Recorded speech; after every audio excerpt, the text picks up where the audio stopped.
Hello নমস্কার সবাইকে স্বাগতম নতুন আরও একটি ডেইলি ব্লগে। আমি জ্যোতিষা ফ্রম সুইডেন। আজ 1 আগস্ট বৃহস্পতিবার। সো আজকে আমরা বিকেলের দিকে ইটালির উদ্দেশ্যে রওনা দেব। সো আমার প্রতিদিনের একটাই কাজ, সকালে ঘুম থেকে উঠে আমি আমার গাছগুলোকে দেখি। সো ব্যালকনিতে আমার ছোট্ট একটি বাগান প্লাস আমার ড্রয়িং রুমেও অনেক গাছ রাখা আছে। আমার পুঁইশাক গাছগুলোকে এখন পরিমাণ মতো জল দিয়ে যাব। এরপরে আমার প্রতিবেশী রবিবারে কি শনিবারে এসে জল দেবে আবার। যেহেতু আমরা সবাই ইটালিতে 8 দিনের জন্য চলে যাচ্ছি, তাই এই গাছগুলোর যত্ন একদম পুরোপুরিভাবে আমার প্রতিবেশী মিনা ফ্রেডরিক নিয়েছে। সো ওরাও যখন কখনো ভ্যাকেশনে চলে যায় তখন ওদের গাছের যত্ন কিন্তু আমি করি। সো এইভাবে কিন্তু আমরা একজন আরেকজনের পাশে আছি। আর এই দিকে ব্যাগ গুছানোর দায়িত্ব দেওয়া হয়েছে আমার বোন প্রীতিকে, কারণ সে ঘর গোছানো থেকে শুরু করে ব্যাগ গুছানো পর্যন্ত সে কিন্তু একদমই পারফেক্ট।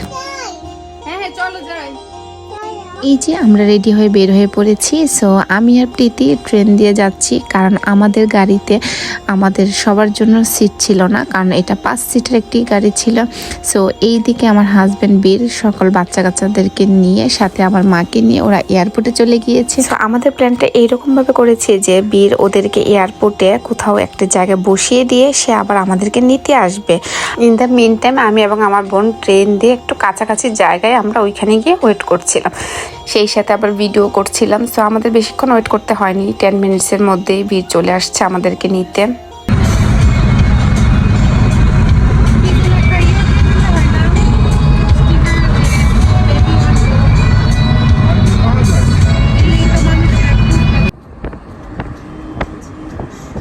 এই যে কথা বলতে বলতে আমরা এয়ারপোর্টে চলে আসছি। তো এসেই দেখি যে মা বিধা মম একটি জায়গায় বসেছিল যেখানে বীর ওদেরকে রেখে গিয়েছিল।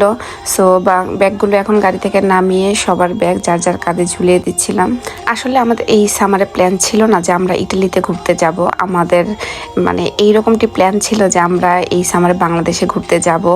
মা, প্রীতি, মম ওরা আমেরিকা থেকে বাংলাদেশে চলে যাবে, আর আমি সুইডেন থেকে বাচ্চাদেরকে নিয়ে বাংলাদেশে চলে যাব। তবে যাই হোক, যেভাবে হোক আমাদের বাংলাদেশে যাওয়াটা ক্যান্সেল হয়ে গিয়েছে। তবে ক্যান্সেল হতে ভালোই হয়েছে, কারণ আমরা যদি ওই মুহূর্তে বাংলাদেশে যেতাম তাহলে ওই বাংলাদেশের যে গন্ডগোল চলছে এখন পর্যন্ত সেই গন্ডগোল আমরা পড়ে যেতাম। সো যা হয় ভালোর জন্য আসলে হয়। তবে ইটালিতে গিয়ে আমরাও বিভিন্ন ধরনের ঘটনার সম্মুখীন হতে হয়েছে। তবে সব কিছুর ঘটনারই সমাধান হয়েছে, বা সব কিছু টাকার উপর দিয়ে গিয়েছে। তবে আমার বোন সবসময় একটা বলে যে জানের উপর দিয়ে যাওয়ার চেয়ে টাকার উপর দিয়ে যাওয়া ভালো। যদি বেঁচে থাকি প্রচুর টাকা ইনকাম করতে পারবো। তবে যাই হোক, যারা আমাদের মতন কোনো প্ল্যান ছাড়াই হুটহাট করে দেশের বাইরে ঘুরতে যেতে চান তারা কিন্তু এই ওয়েবসাইট থেকে আপনারা টিকিট কিনতে পারেন। যেটা আমরা করেছি সেটা হচ্ছে sista-minuten.se বা lastminute.com। তবে আরও একটু ওয়েবসাইট আছে যেটা থেকে আমি টিকিট কাটতে খুবই স্বাচ্ছন্দ্য বোধ করি, সেটা হচ্ছে flickresort.se। তো আমি যতবার আমেরিকাতে গিয়েছি সো ওই ওয়েবসাইট থেকে কিন্তু আমি টিকিট কেটে গিয়েছি। আমরা এখন চেক-ইনে ব্যাগ দিয়ে আসছি, আর স্ট্রোলারটা সাধারণত স্পেশাল ব্যাগেজের সাথে যায়, তাই আমরা এখানে ফোল্ড করে এটা দিয়ে দিচ্ছি। যেহেতু স্ট্রোলারটা এখন স্পেশাল ব্যাগেজের সাথে আমাদের দিয়ে দিতে হচ্ছে, সো আমাদেরকে আবার নতুন আরেকটি স্ট্রোলার এয়ারপোর্ট থেকে দেওয়া হয়েছে। এটা হচ্ছে এই যে কালো স্ট্রোলারটা। বাট আমার মেয়ে এই স্ট্রোলারে বসেনি, কারণ সে বুঝতে পেরেছে এটা তার স্ট্রোলার না, সে এখানে বসবে না, সে হেঁটেই একদম প্লেন পর্যন্ত গিয়েছে।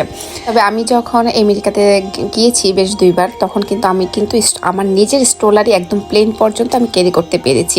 একদম প্লেনের সামনে গিয়ে ওইখানে আমি স্ট্রোলার ফোল্ড করে আমি একদম দরজার সামনে রেখে দিয়েছি, ওইখান থেকে ওরা স্পেশাল ব্যাগেজে নিয়ে গিয়েছে। তবে যাই হোক, সব ঠিকঠাক করে একদম আমরা প্লেনে বসে পড়েছি। সো এই যে দেখুন, এই দুইজন আমার মেয়ে আর এই যে আমার বোন, দুজনে কিন্তু খুব বনে। কিন্তু যখন আমার বোনের সাথে কথা বলতে যাই তার মুখ দিয়ে কিন্তু একটা টু শব্দ আসবে না। কিন্তু বিদার সাথে যখন ও বসে, বাবা হি হি হা হা ওরা করতেই থাকে, কি যেন এত কথা বলে বুঝি না।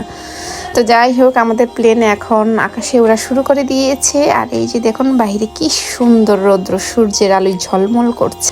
যেহেতু নোভা এখন ইনফ্যান্ট, তাই ওর জন্য আলাদা সিট ছিল না, সো ও আমার হাঁটুতেই বসেছিল।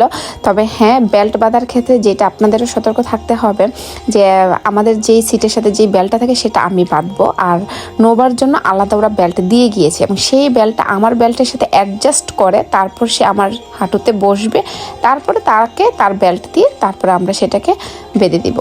সুইডেন থেকে ভ্যানিসে যেতে মাত্র 2.5 ঘন্টা লাগে, তাই 2.5 ঘন্টার এই জার্নিতে প্লেন থেকে আপনাকে কোনো প্রকার খাবার সার্ভ করবে না। তবে হ্যাঁ, আপনি যদি চান অবশ্যই প্লেন থেকে খাবার কিনে খেতে পারেন।